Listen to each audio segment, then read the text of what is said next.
Байлықтың сыры беруде. Ертеде бір ауылда Аян деген ауқатты кісі өмір сүріпті.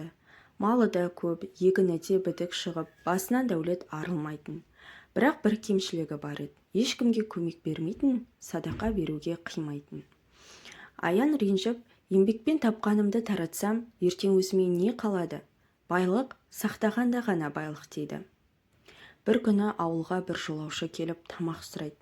Аян оған жоқ, өзің еңбектен деп қуып жібереді. Сол түні түс көреді. Түсінде бір нұрлы адам келіп, садақа еш уақытта байлықты кемітпейді дейді де ғайып болады. Оянып кеткен Аян терең ойға батады. Содан кейін аз-аздан садақа бере бастайды. Бір күн нан, бір күн жеміс, бір күн ақша. Күндер өте келе өзі байқамай бұрынғыдан да байи бастайды. Малды егіз табады. Егістігі 2 есе артық шығады. Ауыл адамдары оны жақсы көріп құрметтей бастайды. Аян қуанып, мен бұрын бай едім, бірақ шын байлық берген сайын артатынын енді түсіндім дейді. Содан бері Аян байлығын бөлісіп, халықтың батасын алып өмір сүріпті.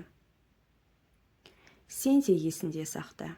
Садақа кемітпейді, керісінше көбейтеді. Себебі пайғамбарымыз саллаллаху алейхи уассалам садақа еш уақытта байлықты кемітпейді деген.